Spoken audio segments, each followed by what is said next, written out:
back in the, I won't even say back when, but it was back a long time ago. Before I was hip and then didn't get hip.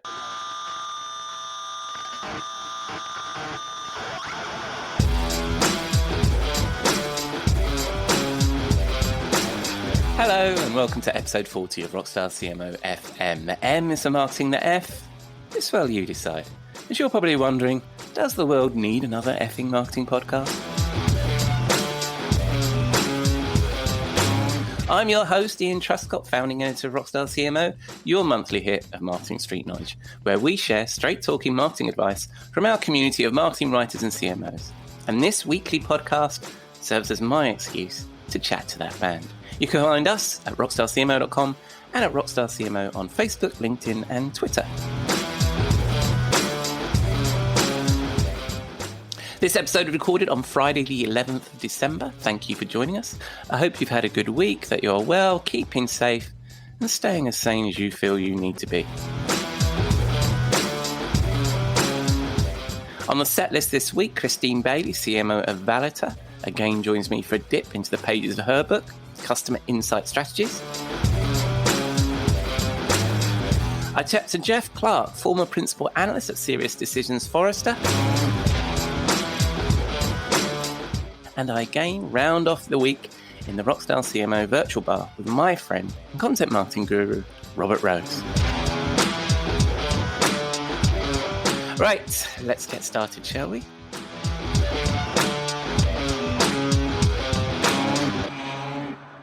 If you're a regular listener, well, thanks for that for a start. You'll know that for the last couple of weeks, we have been running a short series diving into Christine Bailey's first book. If you're not familiar with Christine, she is the CMO of Valita, an international payment solution. Christine is a regular contributor to our Rockstar CMO community, sharing her wonderful B2B marketing experience gained at big B2B brands like Hewlett-Packard and Cisco Systems, and is an award-winning marketing professional that includes being voted #1 woman in tech by B2B Marketing and has a doctorate, DBA, in Customer Insights from the Cranfield School of Management here in the UK. Christine recently added author to her list of achievements, and her book, Customer Insight Strategies, How to Understand Your Audience and Create Remarkable Marketing, was published last month by Kogan Page. This is the third part of our 4-part interview. Last week we covered insights in planning. This week we dive into insights and customers.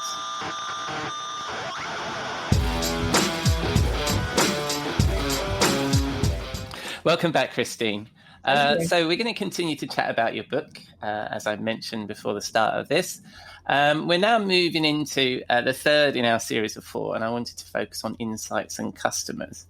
And what I liked about, you just cover everything, I think, this whole book, but what I liked here is that you, in chapter 7, you talk about using insight for customer acquisition. So you go through every sort of stage of the customer engagement and look at how insight works for them. So in chapter 7, you talked about customer acquisition, and you talked about 4 game changers. Tell us about those game changers. Yeah, firstly, I think we have to completely rethink customer acquisition. We've got to move away from thinking this is the tactic, who's the target audience for my tactic, rather to think the other way around, who is the target audience and what's the best tactic to reach them. Right. So we need to move from thinking about how many leads are we going to get to what outcome am I looking for? What results do I need? Yeah. And I have to admit, this was probably the hardest chapter to write, because I could have written an entire book on customer acquisition. So I think people haven't they? Well, yes, they probably, exactly, better than me. So I thought, well, how can I do this chapter? Because you have to include customer acquisition. But I thought, well, what are the 4 game changers? Because I thought there were sort of leading companies would have 2 things in common. They're using propensity models or predictive analytics, and they're using insights to identify how people feel or how they behave. So I thought that based on that, what would be, what are my 4 game changers? And those 4 game changers, well, the first one is behavior-based marketing, or some people call it intent-based analytics. And this is where, it's so much about how people behave rather than it's what they do rather than what they say they're going to do. I mean, how often have we said we're going to, do one thing and then we do something completely different? And I think this is really important, particularly now with COVID, is, when we've got a lot less physical interaction with people, we really, we've got all this great digital footprint data about how people have actually behaved. So, we need to listen to that. So that's the first one. The second one is next best action. And this is where, clever analytics will take into account what a customer's done in the past, their history, their behavior, interests, challenges, blends this all together with external sources of insight and throw in some artificial intelligence as well. And it will predict what the next step is that an organization should take, which will both align to the organization's marketing goals, but also, most importantly, is going to meet the needs of the customer at that moment in time, because things just change constantly. I love it when, the sales leaders say to you, well, can't you just see, what's the cheapest way of acquiring a customer and do more of that? And you're like, if only it were that easy, because, it just constantly changes at any moment in time. And that's what you can do with next best action. And there's a few companies that are doing this really well. So Cisco is an absolute master of NBA, or next best action, and we've got a case study of what they're doing in the book. So that's the second one. The third game changer, which I learned all about from my digital agency, Coast Digital, is biometrics. So biometrics is facial expression analysis, eye tracking, and something called galvanic, I hope I'm pronouncing that right, skin response, or GSR. My word, this gives you a whole new dimension on individuals' emotional responses to your marketing messages that they may not even know themselves. Right. Another thing is, like, where you look and where you click are two different things. Yeah. And interesting experiment here that Cisco did. They sat behind a glass wall and they gave their target audience some test journeys to make through their website, and saw if where they looked and where they clicked as they went through that journey were what they expected, and they found it actually wasn't. Some fascinating things there with biometrics. And the last one I think you can't not talk about is SEO, or search engine optimization, because yes, you've got to get your keywords and your phrases right, but I mean, that's only the beginning. You've got to serve up relevant and emotionally resonant content, and that's just as important for SEO. So those are my 4 game changers. Yeah. Well, you're talking my language when you talk about content. Absolutely, I completely agree.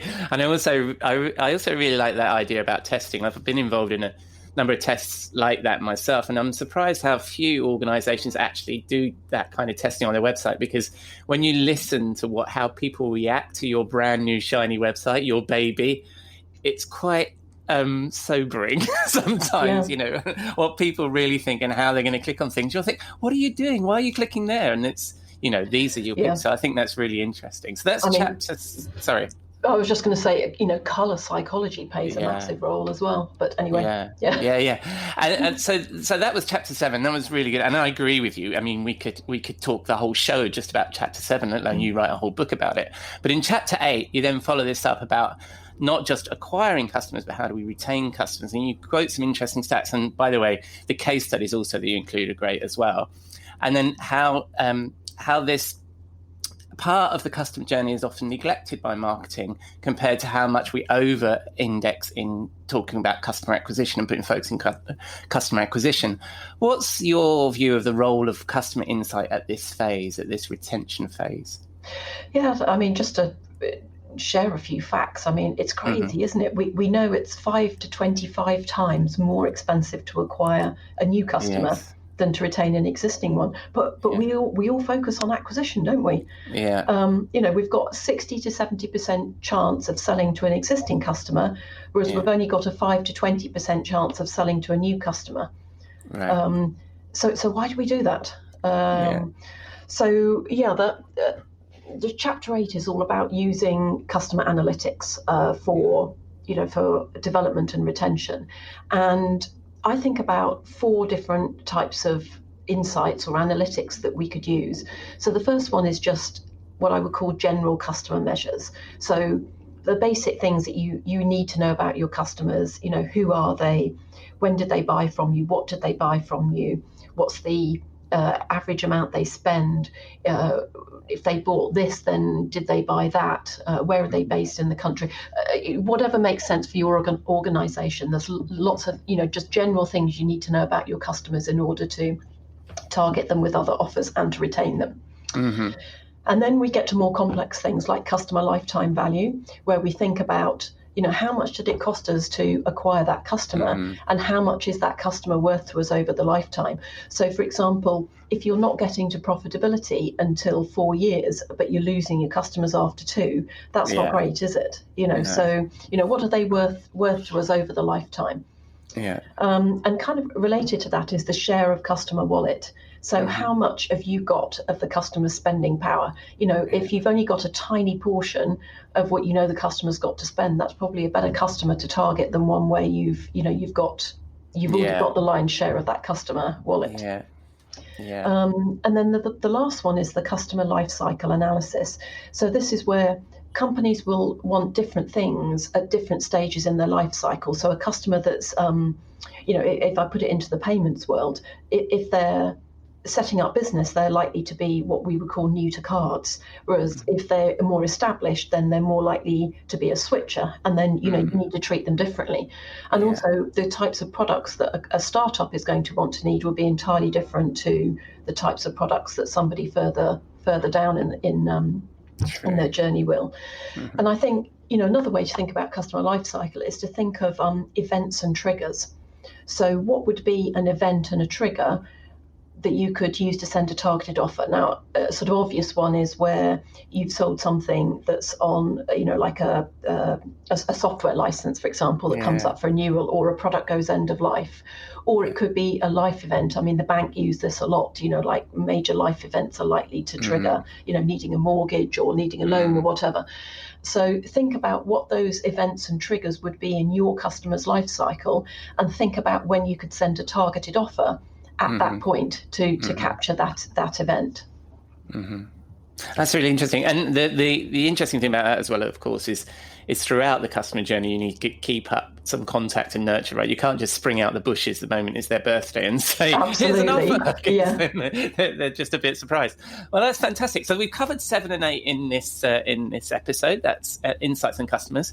And so we'll return for the final chapters of the book next week. Thank you very much, Christine. And we'll speak to you then. Thank you. All right. Cheers. Bye-bye.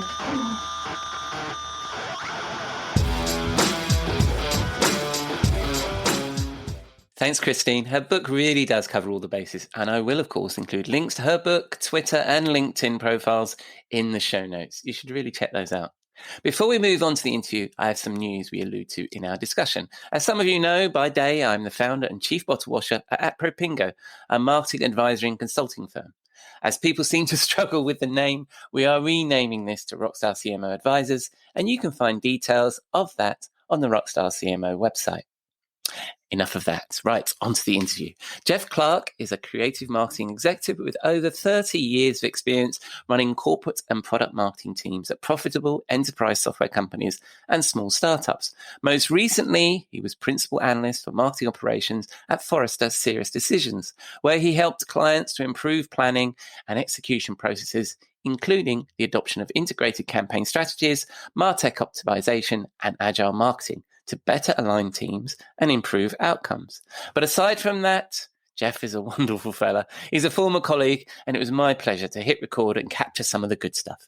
I hope you enjoy this conversation.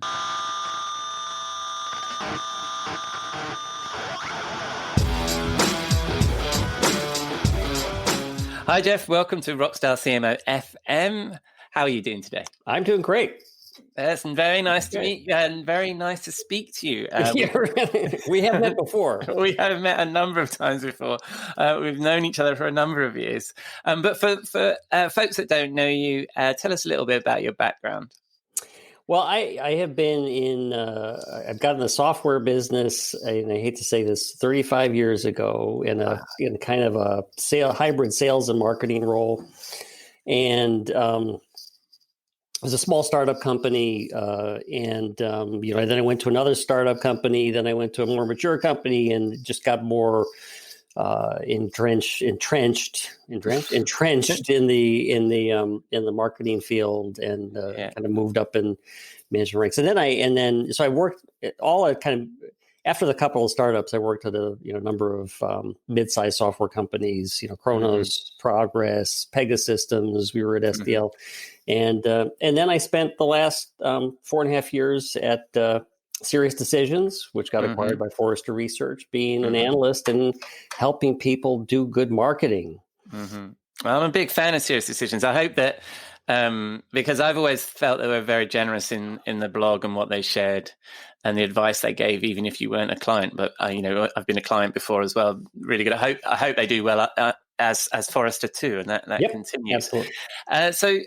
What inspired you to get into marketing back then? Well, it's interesting because I always considered writing one of my core skills, and but my first job out of college was working for the governor's office in New Hampshire, promoting solar energy. Back in I won't even say back when, but it was back a long time ago.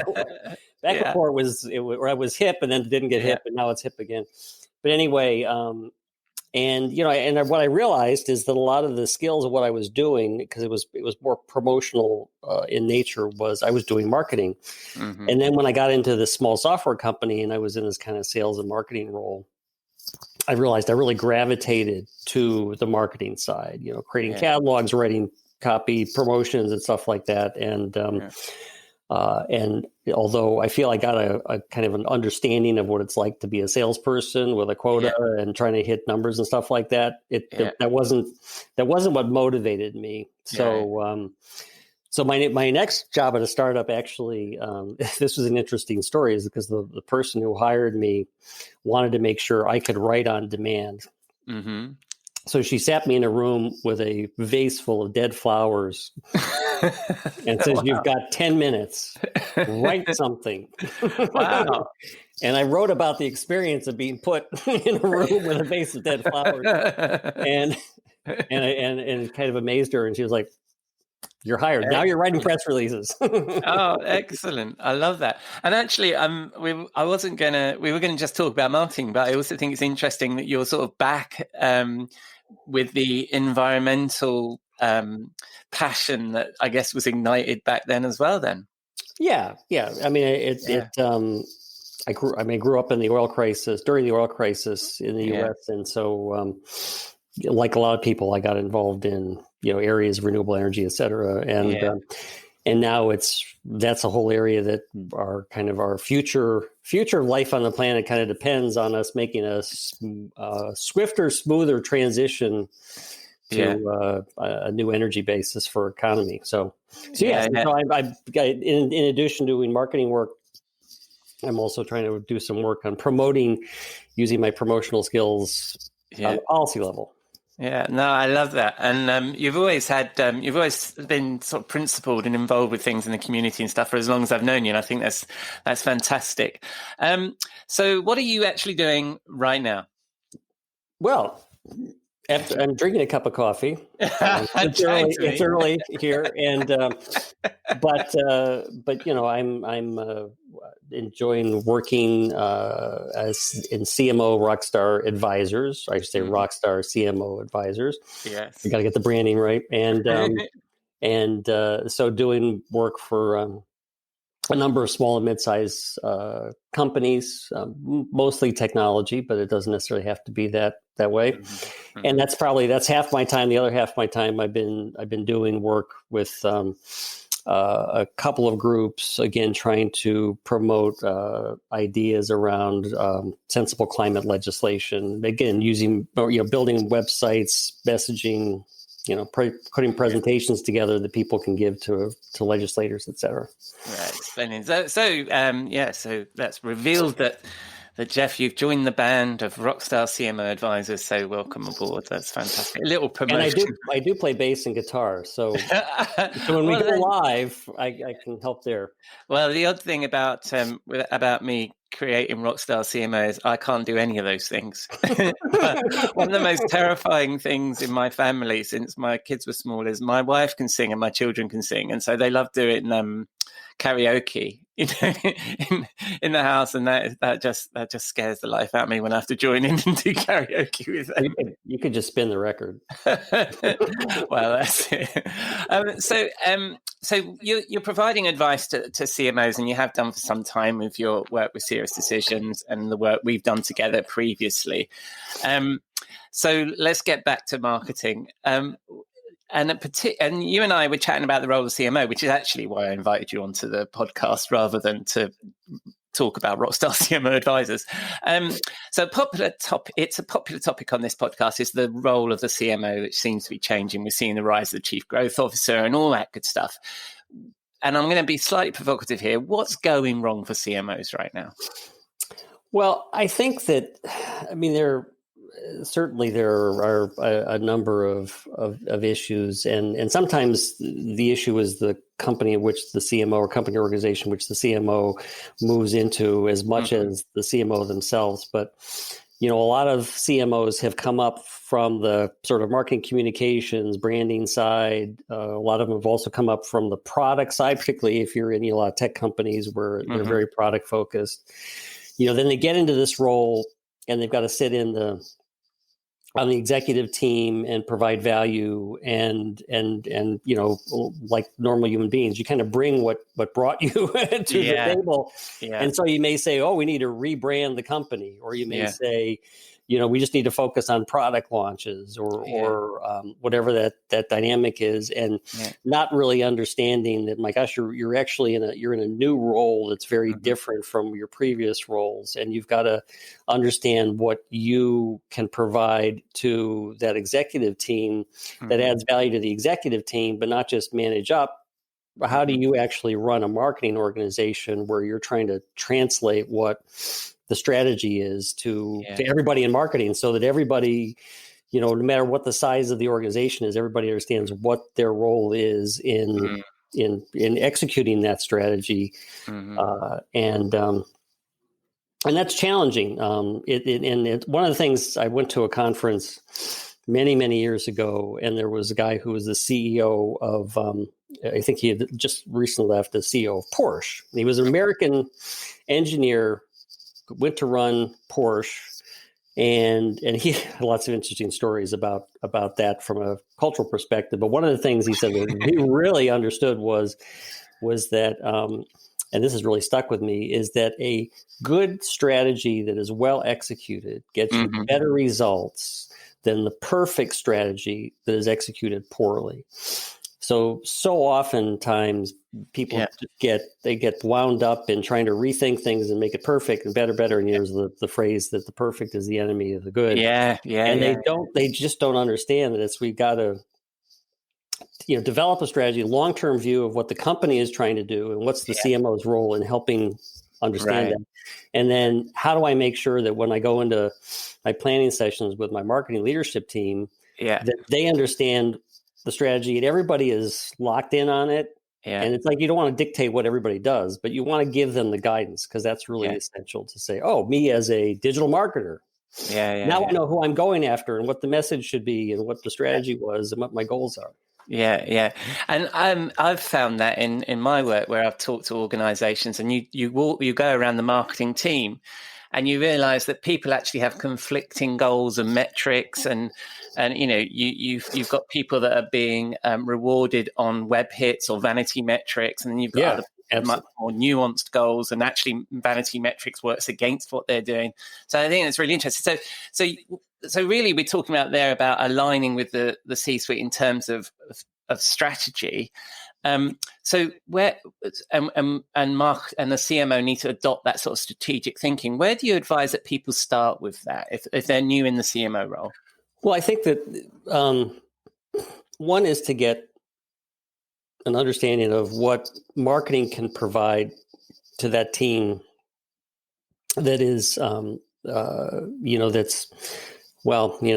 a number of ways to look at this. And one is like, what's marketing good at that can actually help the team? And then the other is like, what are things that are my skills that I can help with the team? And I worked under a CMO years ago who was not necessarily a marketing genius, but he did have a really good understanding of how to analyze the customer base, the partner base, and help develop what the company strategy should be based on that assessment. Right. So they're very good analytical skills that the other people, because he was new to the company, the other people in the company either had their sort of traditional blinders on, and this is the way we've always done it, or for whatever reason they couldn't get over that hump.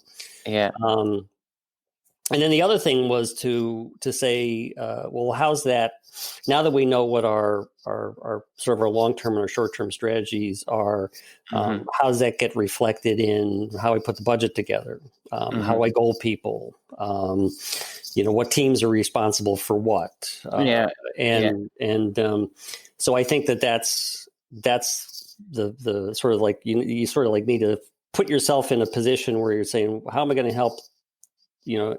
Develop what the long-term vision is. How am I going to communicate that down? Right. And then presumably you need to sort of, I mean, we've been discussing this for a while, and I have a client that's going through this process. You then need to align marketing around these goals and who does what. What's your recommendation there in terms of how you structure the marketing team? Do you have a particular view on that? I mean, because the challenge, isn't it, is there's lots of great models. SiriusDecisions, for example, creates some great models around the way that a marketing team would structure. But of course, as a new CMO, you've come in and you've got a bunch of people who've got a bunch of different skills. Do you build the team around? Do you build the process and discipline around who you have, or do you try it, or do you start with the model and try and fit around the model? What's your view there? Well, I think that it's. In hiring and managing people, I should say in hiring, understanding skills and stuff like that, it probably starts with an understanding of the right functional model. So, people tend to get into their careers and start working up a certain set of skills, and they fit, like they're either in comms and, have PR and writing skills, or they're digital marketers or whatever. And so you may say, well, given the company strategy, if the company strategy is all net new business, or it's account-based marketing and selling, you may have a slightly different functional model. Yeah. But it's good to start with a functional model and then say, so now that I've got a team together with a set of functions and skills, now I want to actually look at my business objectives and think about my business objectives about the various segments of the market we're going after. So, we got, big enterprise companies, little companies, partners, whatever. And then say, well, now how do I align those people that are working in those functional teams? How do I align their work to help meet those business objectives? Yeah. And once you kind of overlay that matrix, you may find, well, I actually do need a few more people to slot into a certain role or do a certain thing. Yeah. But at least I've tried to align, what sort of traditional roles are with what the business objectives and how marketing is going to serve those. Right. And sort of related to that, so we have our team, and we're sort of aligning our team around those things that we need to get done. I can see the matrix in my head. What about our agencies and freelancers and that sort of ecosystem around what we do? How do you go about them making sure that those folks are the best fit for what we need to do? Yeah, that's a great question, and I think there's one of these models that we worked with at SiriusDecisions, which is kind of it's kind of a simple way of thinking about. I've got business objectives that are being supported by a strategy. We're doing upsell, cross-sell, or we're going after net new, or we're retaining customers. That's going to help set what marketing's priorities and goals are, and tell us what marketing needs to do. And those things that we need to do, they've got dependencies. Right. So the dependencies may be we need to hire people. This is where we need the agency to come in. This is where we need technology to help us scale up functions that are having issues. So it's the dependencies that should drive your technology decisions, your agency decisions, your staffing changes, uses of different process models, getting into agile versus, other ways of executing things. Yeah. Yeah. No, that draws up so many other things I'd like to go into there. I think, there's so many new. Well, some of them are completely faddy, aren't they? In that people are sort of driving towards these new disciplines that are being created, and maybe we'll cover those in another conversation. But one of the things you just talked about there was about technology, similar to sort of the agency. You're in a new organization, and you're looking across the piece. Where do you sit in terms of MarTech? I know that you're somewhat of an expert. We've worked together in marketing operations and marketing, looking at marketing technology. Where do you think people should start when they evaluate the MarTech they have as a new CMO? Yeah, well, I think that, again, it comes back to understanding those dependencies. And there's a sort of a core base of technology that even when you're in a startup mode, you've got to have a CRM system, you've got to have a website, you've got to have some way of communicating, marketing automation platforms. Yeah. And you got to have a way of managing your data about clients, or, whether it's behavior or contact information, all of that.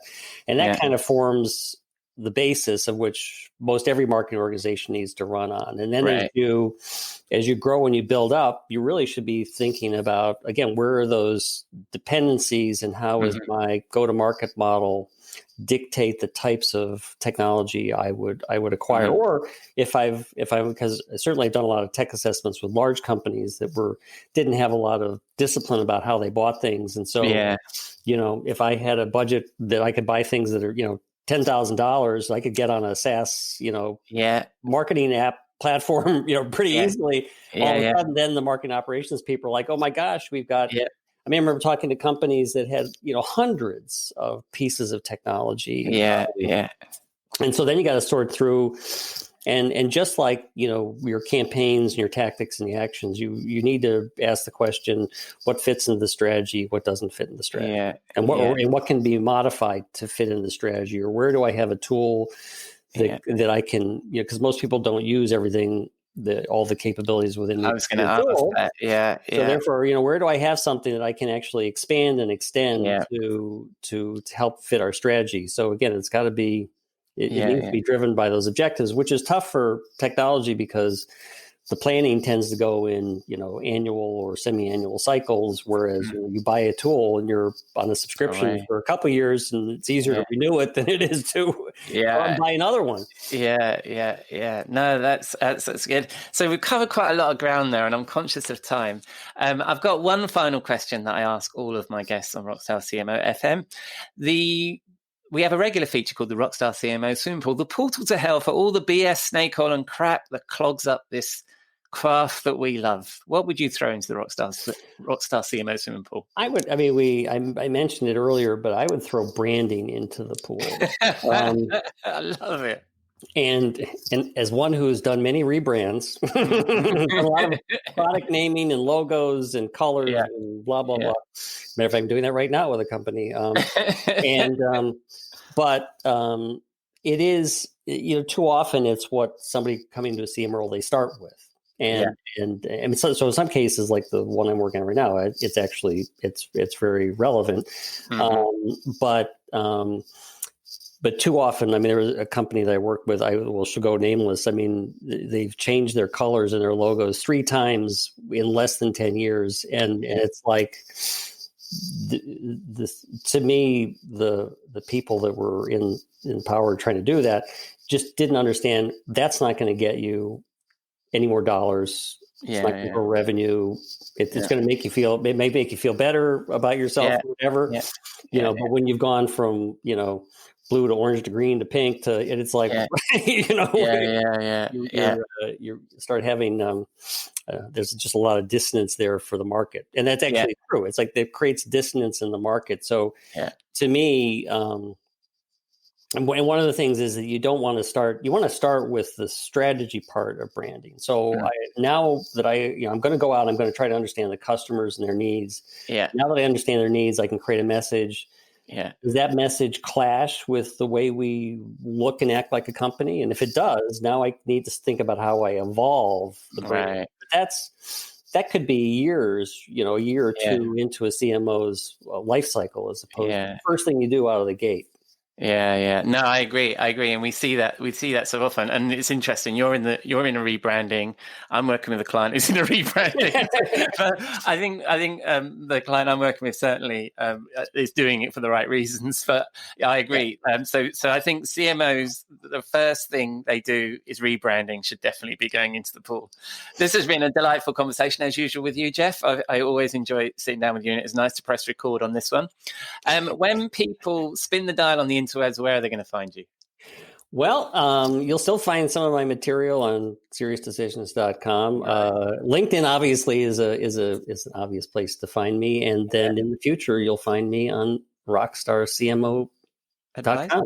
Yeah, you will. And I'll include links to all of your links. I mean, Jeff Clark's are quite hard to find, aren't they, on LinkedIn? There's quite a few guys. There's probably a million of us out there. So I'll include a link to that and to your work on Serious Decisions in the show notes. Thank you very much, Jeff. Thank you very much, Ian. Great talking to you. I'll speak to you soon. Cheers, buddy. Take care. Bye-bye.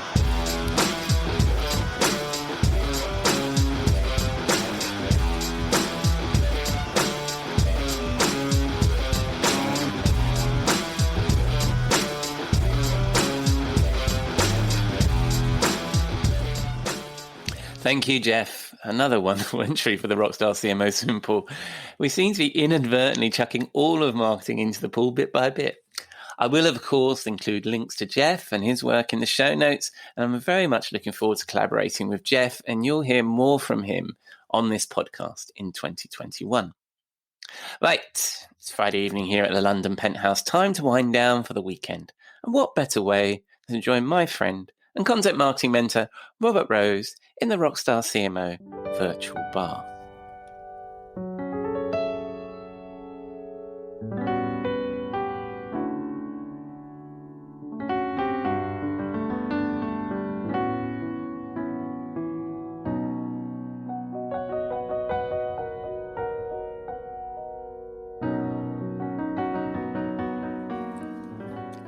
Good evening, Robert. What are you drinking? Oh, hello, my friend. It's been very nice to see you in the bar, as usual. It's a common occurrence, a weekly occurrence, if you will. Tonight we have something really nice. This is, I have been longing for travel, and we've been going through another lockdown here in our wonderful California. Yes. And I really, really had this sort of, miss for New York. Wow. And so tonight's drink is a Manhattan, but it is a special Manhattan because I've been enjoying a lot of Italian food of late. And so I'm calling it a black Manhattan.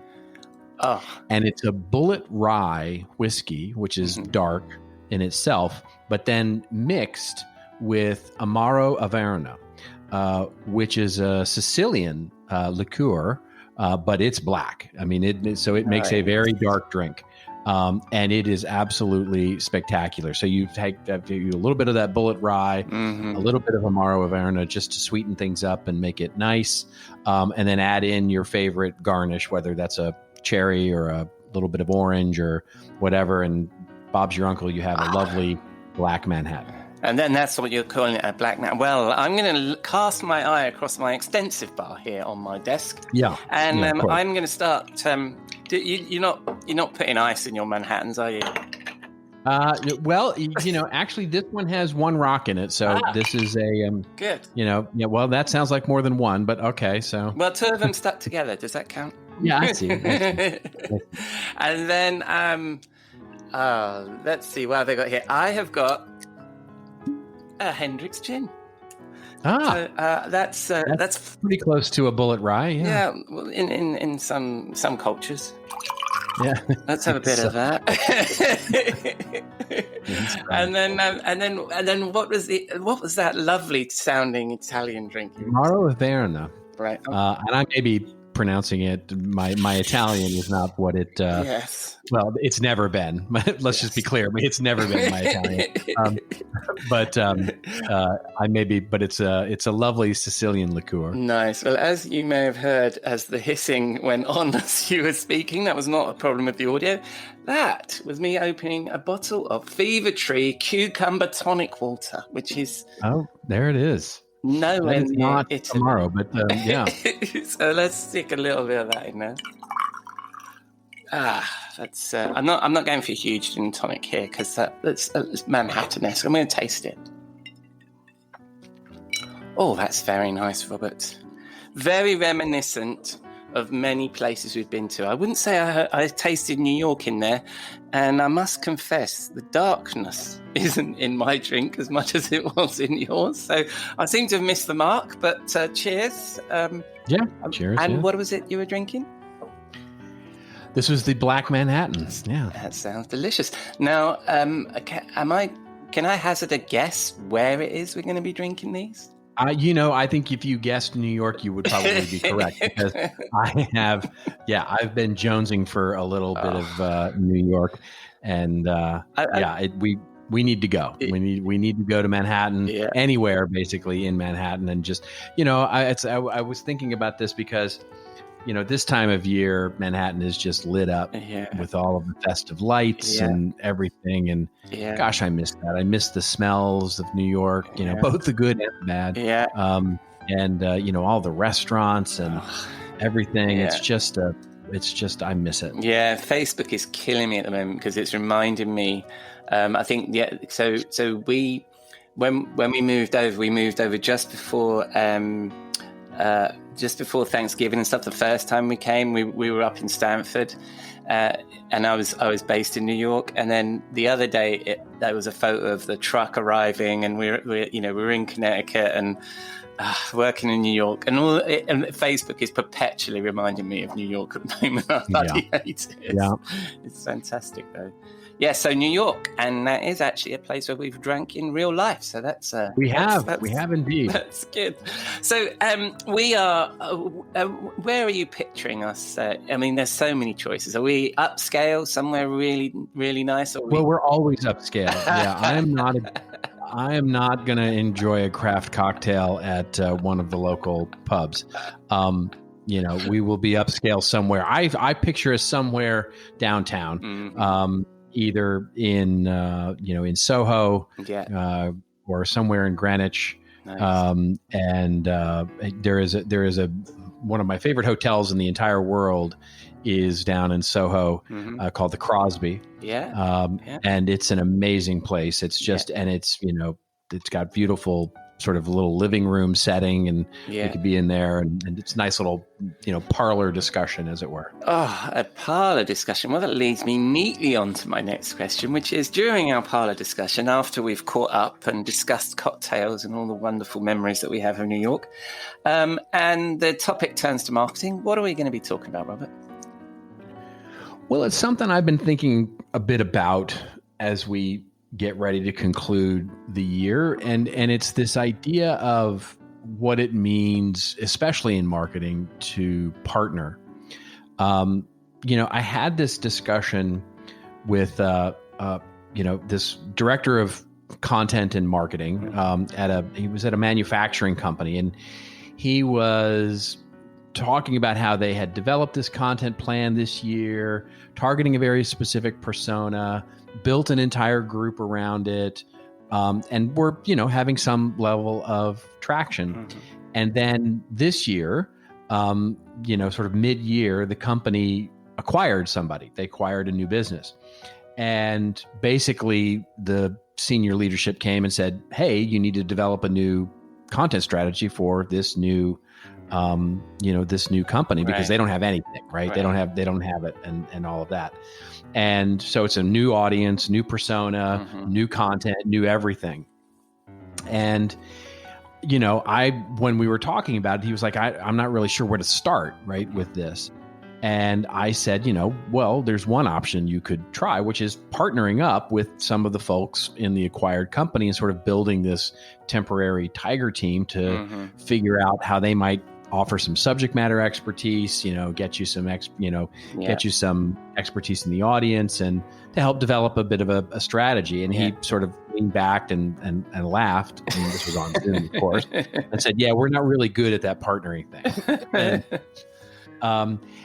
But it rang really true for me, which is, as marketers in business, and business is sort of full stop, we're not very good at partnering, sort of partnering up and doing joint things with either external businesses or even in some cases internal other parts of the organization.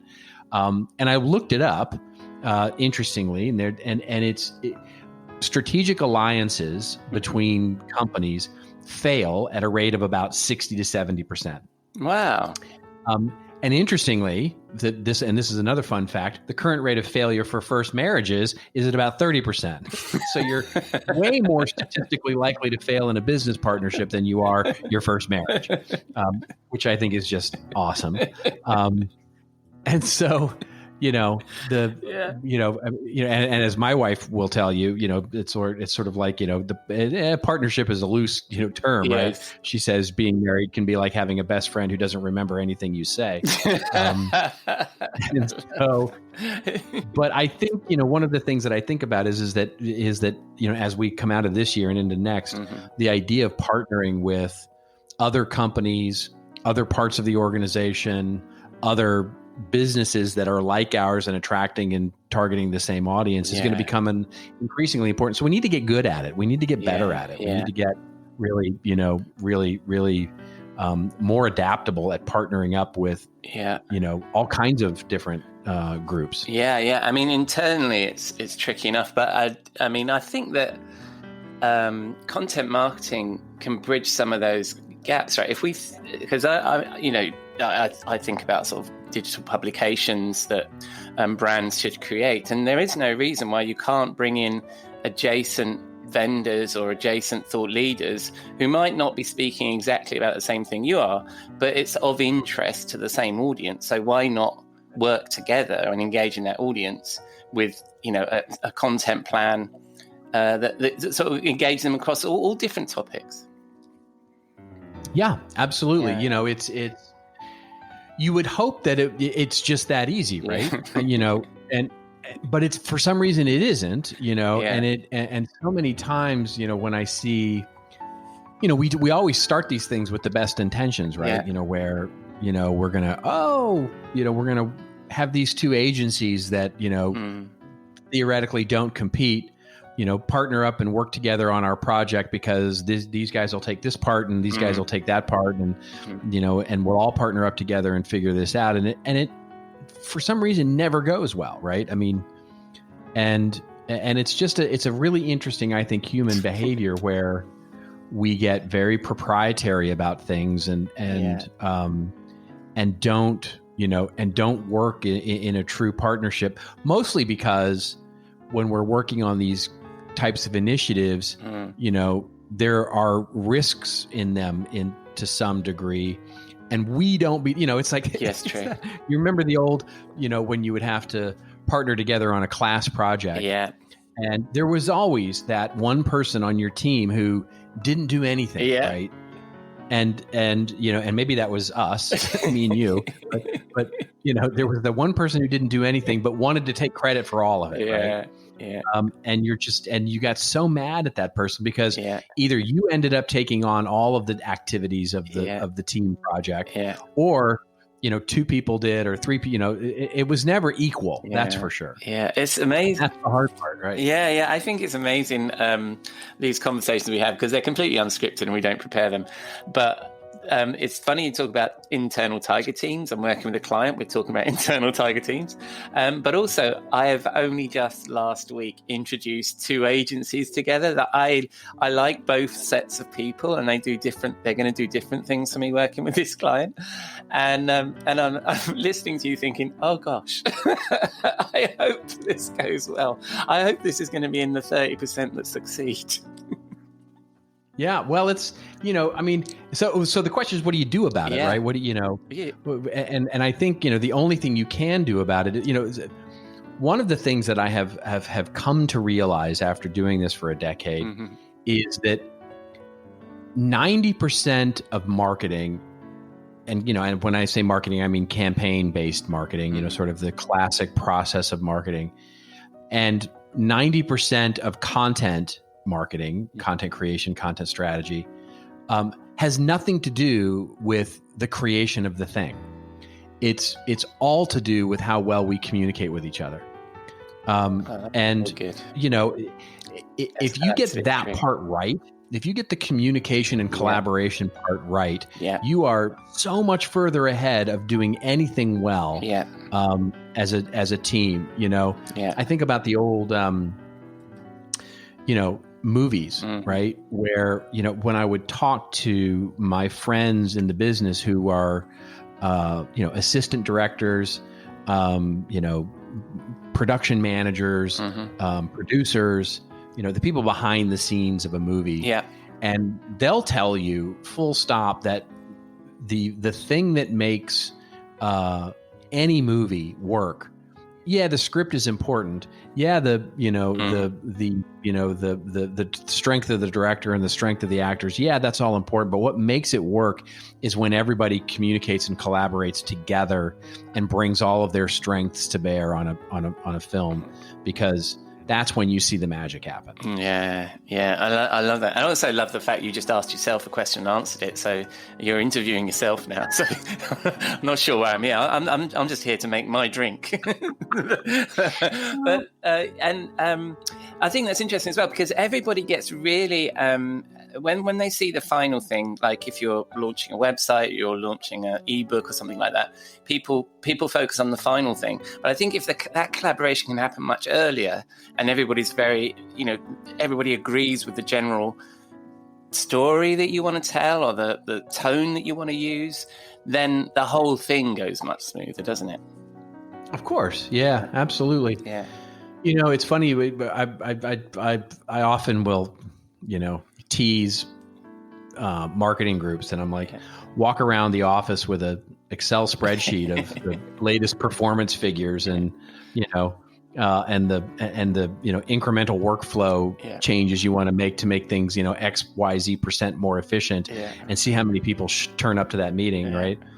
And then walk around with the latest creative storytelling, comps, design, user experience designs, and see how many people turn up to that meeting, right? There was that old, there's that old and very, very true sort of aphorism of, everybody has two jobs, theirs and marketing. Even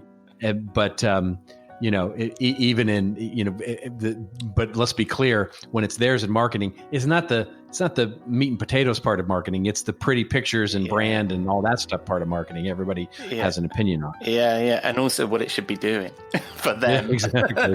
Right. Yeah, exactly. Well, I mean, there is a huge amount that we could discuss there. All of these different partnerships that we could have, and I would love to pick your brains on how best to make all of these partnerships work. But we're running out of gin, so I'll leave it there. And so, Robert, is this something you've written about on your blog?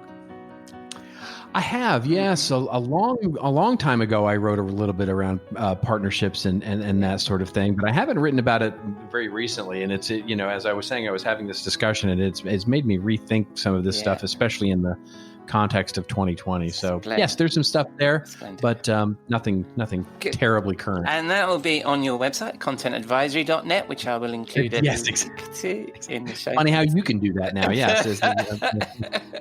Yes, that's exactly the place to go. And we haven't made the .net being the blue jeans of the internet joke for a while. I think we need to revisit. No, the dad jeans, not just the blue jeans. It's the dad jeans, yes.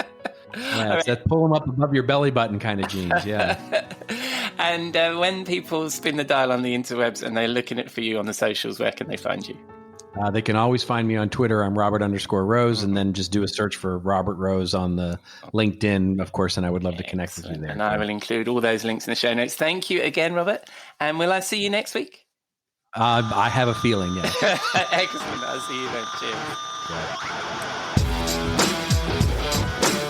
Thank you, Robert. I love these conversations. And if you want to hear more from Robert, there's a new episode of the podcast he does with his chum, Joe Polizzi, called P&R This Old Marketing, out this week. that I will definitely be listening to after I finish recording this. So that's a wrap on episode 40 of the Rockstar CMO effing marketing podcast. Thank you for dropping a dime into your podcasting jukebox, selecting our track, and jiving along with us. I hope you enjoyed the show. Thanks again to Christine for sharing her insights, to Jeff for allowing me to hit record on a wonderful conversation, and of course to Robert for propping up our virtual Rockstar CMO bar. If you like my guests, please give them a mention, click their links, follow them, and take a look at their work. I really appreciate their time. I will, of course, include all their links in the show notes at rockstarcmo.com/podcast, where you can also find all our previous episodes.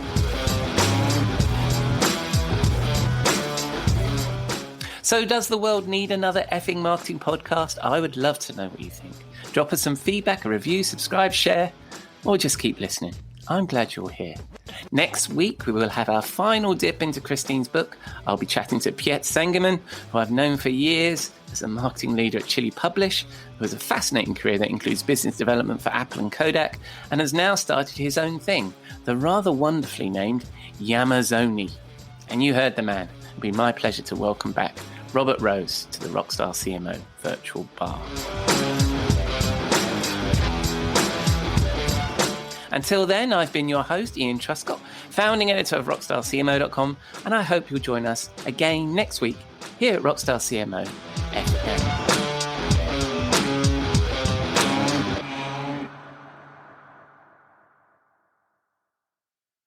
You may know you're listening to this show along the Marketing Podcast Network, but did you know there are other great shows on MPN to help your business? Christy Heiler hosts a fantastic podcast called Own It. Christy, tell us more about the show. Own It is all about celebrating women and non-binary advertising agency owners. We talk about buying out of the Boys Club of Advertising because less than 1% of ad agencies are owned by women. And where can people subscribe? You can find the podcast at untilyouownit.com. We're also on the Marketing Podcast Network at marketingpodcast.net. And of course, you can subscribe wherever you get your podcasts. You heard her. Go subscribe. This podcast is heard along the Marketing Podcast Network. For more great marketing podcasts, visit marketingpodcasts.net.